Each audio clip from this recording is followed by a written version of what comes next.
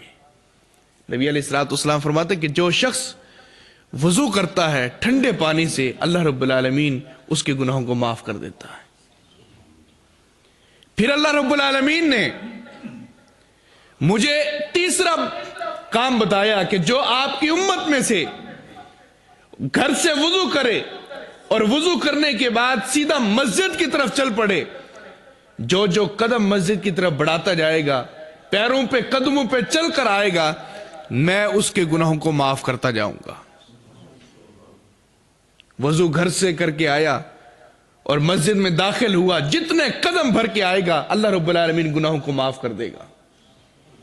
سنن ابی داؤد کی حدیث ہے، نبی علیہ الصلوۃ والسلام فرماتے ہیں جو شخص تم میں سے وضو کرے، گھر سے وضو کر کے مسجد کی طرف آ جائے، فرضی نماز نہ پڑھے، صرف اشراق کی نماز پڑھنے کے لیے 4 رکعت پڑھنے کے لیے مسجد میں آ جائے، کأن لہ اجرہ کعمرۃ، اللہ رب العالمین اس کے نام اعمال میں ایک عمرے کا ثواب لکھ دیتے ہیں، ایک عمرے کا ثواب۔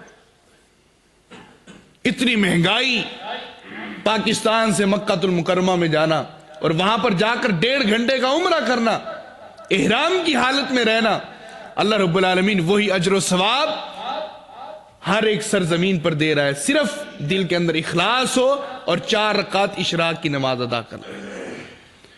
نبی علیہ الصلوۃ والسلام فرماتے ہیں اللہ رب العالمین نے اس کے بعد مجھے ایک دعا سکھائی کہ آپ جب بھی نماز پڑھیں، نماز پڑھنے کے بعد یہ دعا کیا کریں، جب دعا کریں گے میں پچھلی زندگی کے گناہوں کو معاف کر دوں گا۔ وہ دعا کیا ہے؟ اللہم انی اسألک فعل الخیرات وترک المنکرات وحب المساکین اذا اردت بعبادک فتنۃ فاقبضنی الیک غیر مفتون۔ اس کا ترجمہ کیا ہے؟ اے اللہ مجھے بھلائی کے کام کرنے کی توفیق عطا فرما۔ اے اللہ میں تجھ سے سوال کرتا ہوں کہ میری زندگی سے بھلائی کے کام ہو جائیں۔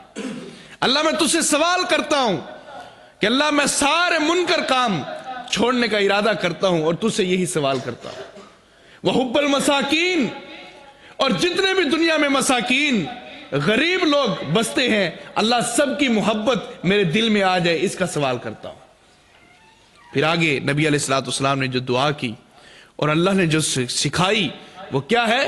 اذا اردت، اے اللہ جب تیرا ارادہ ہو، بعبادی کا اپنے بندوں سے، فتنتن آزمائش کا، فتنے کا، کسی چیز میں مبتلا کرنے کا، فاقبضنی الیک، اے اللہ اس فتنے کے آنے سے پہلے پہلے مجھے اپنی طرف بلا لینا، میں فتنے میں مبتلا نہیں ہونا چاہتا، غیر مفتون، فتنے میں مبتلا نہیں ہونا چاہتا، مجھے اپنی طرف بلا لینا۔ نبی علیہ الصلوۃ والسلام نے فرمایا کہ میرے رب نے فرمایا کہ جو شخص یہ 4 کام کرتا ہے، 4 کام، جو 4 کام کرتا ہے، سردی کے موسم میں وضو کرتا ہے، پاؤں پہ چل کر مسجد میں آتا ہے، نماز کے بعد نماز کا انتظار کرتا ہے اور یہ دعا پڑھتا ہے، نبی علیہ الصلوۃ والسلام فرماتے ہیں مات بہن وعاش بہن، مات بہن وعاش بہن، زندگی بھی اسی کے اوپر گزارتا رہا، ان 4 کاموں کے اوپر، اس کے ساتھ اور بھی کام کرتا رہا لیکن یہ 4 کام کبھی نہیں چھوڑے، اور مرا بھی اسی کے اوپر، کأنہ ولدتہ امہ، یہ مرے گا اس حالت میں گویا کہ آج ہی اس کی ماں نے اسے جنم دیا تھا۔ جو پہلا بچہ ماں کے بطن سے پیٹ سے نکل کر دنیا میں آتا ہے اس کے جسم پر کوئی گناہ ہوتا ہے؟ نہیں ہوتا. اس کے جسم پر بھی کوئی گناہ نہیں ہوگا. پاک صاف ہو کر اللہ رب العالمین کے پاس جائے گا. 4 عمل کرنے کی وجہ سے زندگی کے سارے گناہ معاف. پھر نبی علیہ الصلوۃ والسلام فرماتے ہیں میرے رب نے مجھے پھر درجات کی بلندی کے اعمال بتائے کہ آپ کی امت کے لوگ جو کام کریں گے ان کے درجات میں بلند کر دوں گا، دنیا کے اندر بھی اور آخرت کے اندر بھی. پہلا کام افشوا السلام بینکم، اپنی امت کو کہیے کہ اپنے درمیان سلام کو عام کر دیں. بڑا چھوٹے کو، چھوٹا بڑے کو، گھر میں داخل ہوتے ہوئے، نکلتے ہوئے، سفر حضر میں ہر وقت سلام کو عام کر دیں. جو سلام کو عام کرے گا میں دنیا اور آخرت کے اندر اس کو بلندی عطا فرماؤں گا، عزت اللہ رب العالمین عطا فرمائے گا صرف سلام کو عام کرنے کی وجہ سے. وَإِطْعَامُ الْمَسَاكِينَ، نبی علیہ الصلوۃ والسلام نے فرمایا کہ میرے رب نے فرمایا کہ مساکین کو کھانا کھلانا. جو کھانا کھلاتا رہے گا لوگوں کے دلوں میں بھی اللہ رب العالمین اس کی بلندی عطا فرمائے گا، دنیا میں بھی اور آخرت کے دن بھی. تیسرا کام وَصَلَاةُ اللَّيْلِ وَالنَّاسُ نِيَامٌ، جب لوگ سارے کے سارے خراٹے مار کے سو رہے ہوں اور یہ بندہ تہجد کی نماز پڑھ رہا ہو. تہجد کی نماز پڑھنے والا دنیا اور آخرت کے اندر بلندیاں پائے گا، عزتیں پائے گا. یہ میرے رب نے آج کی ملاقات کے اندر مجھے اس طرح یہ حکم دیا ہے. نبی علیہ الصلوۃ والسلام فرماتے ہیں اللہ رب العالمین کی اس ملاقات میں میں نے یہ بلندیاں پائی اور اپنی امت کی بخشش کے بہانے پائے. اللہ رب العالمین کی رحمت جوش مار رہی تھی اور اللہ رب العالمین کی رحمت میں جو شخص آ گیا اللہ رب العالمین نے اس کی زندگی کے گناہوں کو معاف کر دینا ہے. اتنا بڑا مقام. اب ایک چھوٹا سا مسئلہ سمجھیے. مسئلہ کیا ہے؟ امی عائشہ رضی اللہ تعالیٰ عنہ فرماتی ہے کہ جو شخص 3 باتیں میرے نبی پر کرے اس نے میرے نبی پر بہتان اور جھوٹ بولا ہے. میرے نبی علیہ الصلوۃ والسلام پر اس نے بہتان اور جھوٹ بولا ہے. ایک ان میں سے بات یہ بھی ہے کہ جو شخص یہ کہے کہ معراج کی رات میرے آقا علیہ الصلوۃ والسلام نے اللہ کو دیکھا ہے، اللہ کو دیکھا ہے، اس بندے نے نبی علیہ الصلوۃ والسلام پر بہتان اور جھوٹ بولا ہے. اب دونوں حدیثوں کو سامنے رکھیے. جو حدیث میں نے بیان کی یہ جامع ترمذی کے اندر موجود ہے، حدیث کا نمبر 3235 ہے. جامع ترمذی کے اندر یہ حدیث موجود ہے. اب اس کی سند پرکھیے. امام محمد بن اسماعیل البخاری رحمہ اللہ، ان کے سامنے کسی بندے نے یہ حدیث بیان کی. انہوں نے کہا کہ یہ حدیث کے اندر اس طرح آیا ہے کہ نبی علیہ الصلوۃ والسلام نے اللہ کی ملاقات کی ہے. فرماتے ترکوہ ترکوہ، اسے چھوڑ دو چھوڑ دو. ھذا الحدیث حسن صحیح، یہ حدیث حسن درجے کی صحیح بھی ہے. یہ ضعیف نہیں ہے، غریب نہیں ہے، من گھڑت نہیں ہے، موضوع نہیں ہے، بلکہ حسن درجے کی صحیح حدیث ہے. اسے چھوڑ دو، اس کے بارے میں بحث نہ کرو. حدیث ٹھیک ہو گئی. اب مسئلہ کس طرح سمجھیں گے کہ ایک طرف حدیث میں آتا ہے کہ اللہ کو نہیں دیکھا اور دوسری طرف نبی علیہ الصلوۃ والسلام نے خواب میں دیدار کر لیا. دونوں حدیثیں تعارض پیدا ہوا. اب مسئلہ اس طرح سمجھیے کہ جو شخص یہ کہے کہ اللہ رب العالمین کو نبی علیہ الصلوۃ والسلام نے جاگتے ہوئے بیداری کی حالت میں معراج کی رات یا اس سے ہٹ کر کسی بھی موقع پر اللہ رب العالمین کو دیکھا ہے، نہ شریعت اس چیز کا تقاضا کرتی ہے، نہ شریعت اس چیز کو منواتی ہے، اور نہ کوئی اہل علم اس چیز کو جانتا ہے، اور نہ ہی صحابہ کرام اس چیز کا موقف رکھتے ہیں.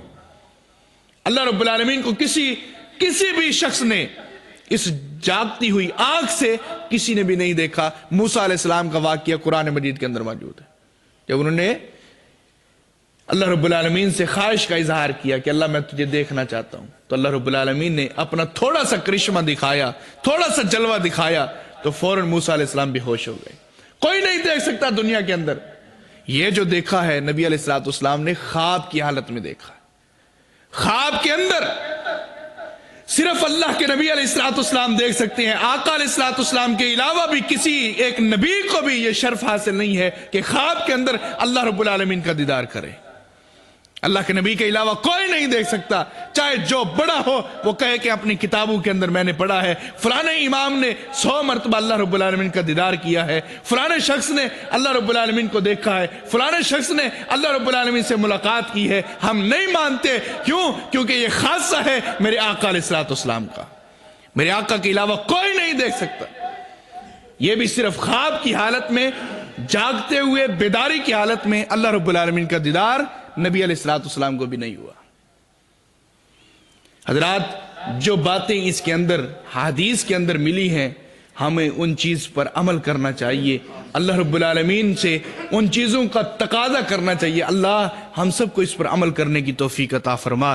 چھوٹے چھوٹے اعمال ہیں لیکن اللہ رب العالمین کے ہم بہت بڑا درجہ رکھتے ہیں، بہت بڑی اہمیت کا حامل ہے، اور اللہ رب العالمین دنیا میں بھی عزت فرمائے گا، آخرت دن بھی عزت فرمائے گا. اور اللہ رب العالمین دنیا اور آخرت کے دنیا کے گناہ معاف کر کے آخرت کے دن اللہ رب العالمین کامیاب کر کے جنت کا داخلہ عطا فرمائے گا.